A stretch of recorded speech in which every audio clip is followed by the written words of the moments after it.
notably through the exchange of diplomatic representations. In this respect, the state minister's visit has been marked by the inauguration of the Algerian embassy in the Slovak capital. During his official visit, Mr. Attaf met with members of the Algerian community at the embassy, discussing their living conditions and concerns and highlighting the importance of their role in strengthening human and cultural ties between Algeria and Slovakia.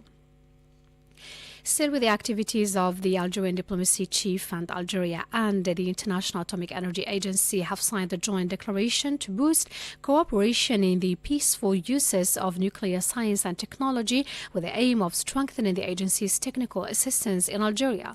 The declaration, signed by the Minister of State in charge of Foreign Affairs, the National Committee Abroad and African Affairs, Ahmed Attaf, and the Director General of the International Atomic Energy Agency, Mr. Rafael Mariano Grossi, includes a forthcoming study on developing nuclear applications in electricity production, health, seawater desalination and agriculture.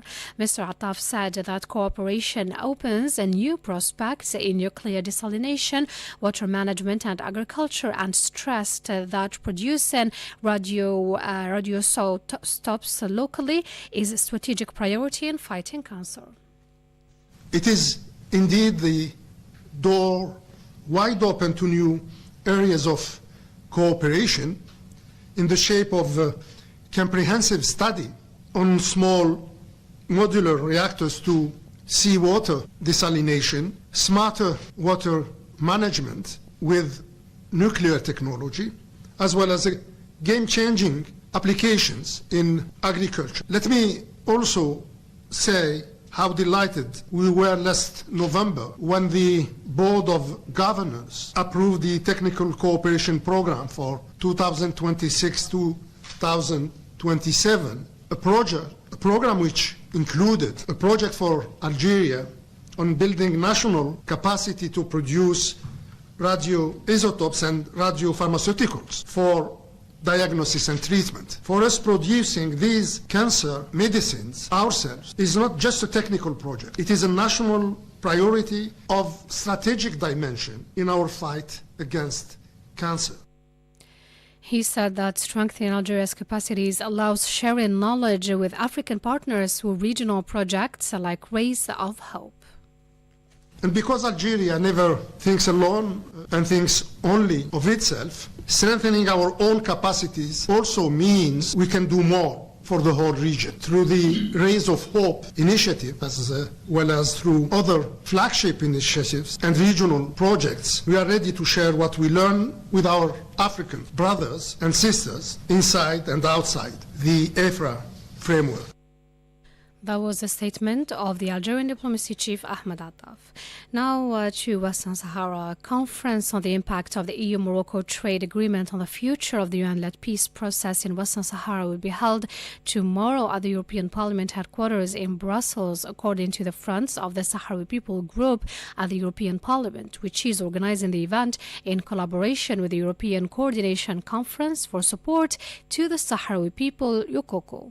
The conference will discuss the secret EU-Morocco agreement on agricultural liberalization effective since October and its impact on the UN-led Western Sahara peace process. The debate will be chaired by MEP Andreas Schiedler, president of the Front of the Sahrawi People Friendship Group, with Fernando Barrena and Ana Miranda Paz participating alongside other advocates for the Sahrawi people's rights. Now to Sudan, as the UN Secretary General Antonio Guterres has expressed outrage over drone strikes in Sudan that killed dozens of civilians. Norway's envoy to the Horn of Africa has sounded the alarm about the disastrous humanitarian situation there. The details with Jamal Salmani. Mr. Guterres spokesman Stefan Dujarric has said in a statement that the UN chief is appalled by reports of the deaths of dozens of children and other civilians in the latest deadly attacks in South Kordofan. Following the horrific reports of 3 separate drone strikes, 2 on a kindergarten and 1 on a hospital in South Kordofan on December 4th, the Secretary General condemned all the attacks on civilians and civilian infrastructure. You will have seen the statement we issued over the weekend in which he noted that targeting schools and hospitals may constitute serious violations of international humanitarian law. He stresses that all parties must respect civilians and allow for rapid and unfettered humanitarian access, including medical care wherever it is needed. The World Health Organization tells us that 114 deaths in these attacks were reported. That includes 63 children, with 35 others injured. WHO said paramedics and responders came under attack as they tried to move the injured from the kindergarten to hospitals. Meanwhile, the Kingdom of Norway's envoy to the Horn of Africa, Andres Stiansen, has said that the situation in Sudan is catastrophic, pointing out that the violations committed by the rapid support paramilitary forces and the siege they have imposed on the El Fasher region are preventing aid from reaching the area, resulting in thousands of deaths every day. He has stressed that those responsible for these crimes are not being punished, which is unacceptable, as civilians are suffering the most. He explained that the international community must take action to save civilians in Sudan. To the Middle East now, the UN Secretary General Antonio Guterres has firmly condemned the incursion carried out by the Israeli occupying forces into the UNRWA's headquarters in occupied Al-Quds, recalling that these places must be respected as provided for by international courts.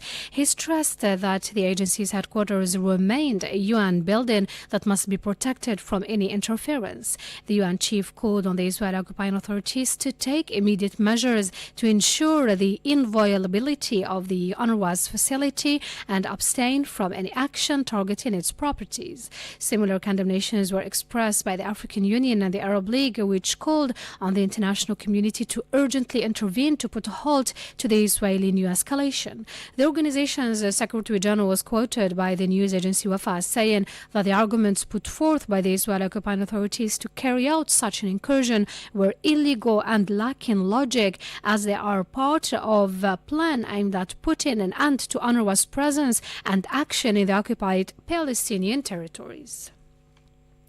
You're still listening to Radio Algeria International, and the 7th session of the United Nations Environment Assembly is taking place now at the United Nations Environment Programme headquarters in Nairobi, Kenya, on the theme Advancing Sustainable Solutions for a Resilient Planet. World governments called upon to reach agreement on environmental issues but deeply divided over the future of fossil fuels proved unable to agree on a UN text. The 7th UN report on the future of the environment, published on Tuesday, is intended to be a scientific update on global environmental issues. The latest edition of this overview, published by the United Nations Environment Programme, was released in 2019 at the opening plenary of the 7th edition, which will last until Friday. The executive director of the United Nations Environment Programme said that environmental challenges are accelerating. If my neighbor is suffering from climate change, so am I. If my ocean is empty of fish, so is my neighbor's. If my neighbor is breathing foul air, so am I. We are all interconnected on this planet, and we all want the same thing: a better future for ourselves and for our families. The foundation stones of such a future are a stable climate, a safe and clean, sustainable environment, and a pollution-free future. So I call on you once again to summon up that famous and indomitable Nairobi spirit, and let that guide you down from the ramparts of individual positions to meet on common ground. For only from there can you agree strong resolutions and decisions and deliver sustainable solutions for a resilient planet.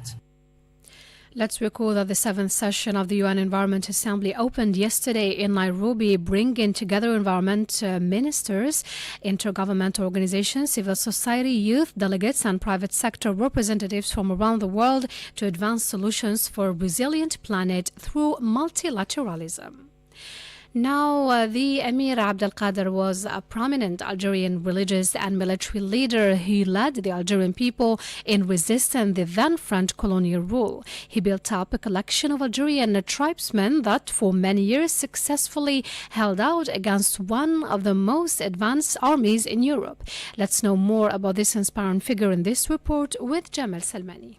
His consistent regard for what would now be called human rights, especially as regards his Christian opponents, drew widespread admiration, and a crucial intervention to save the Christian community of Damascus from a massacre in 1860 brought honors and awards from around the world. Emir Abdelkader was born near the town of Mascara, here in Algeria in 1808, to a family of religious aristocracy. Al-Qadir also refers to a city in the United States which is named after him. We contacted the Al-Qadir Education Project co-founder, Kathy Grams from Iowa, who spoke about the Emir Abdelkader. Okay, so what are the principles of the Emir that we want to spread? Well, this once world-famous warrior, scholar, statesman, and humanitarian actually gives us a powerful example of social justice and ethical leadership. And he exhibits through his life story universal values of moral courage, integrity, intellect, and compassion. So the Emir's life story in a nutshell demonstrates that although cultures have differences, they actually share fundamental humanistic values. Well, we believe, and I personally believe, that education is the key to more understanding and a more peaceful world for all people. Students need to learn to respect differences as our society becomes more diverse, and students are exposed to people from different backgrounds and cultures. So with the background of Emir Abdelkader's life story that touches hearts and minds, and he also connects cultures across centuries, we feel that students are more prepared for the larger global society when they learn about this universally relevant figure for today and study him. The Emir Abdelkader died in Damascus on the 26th of May 1883 and was buried near the great scholar Ibn Arabi in Damascus. His body was recovered in 1965 and is now in the Al-Alia Cemetery here in Algiers. You're still listening to Radio Algeria International, and that's it for our news bulletin. I invite you now to listen to our health magazine, compiled and presented by Mohammed Khatel.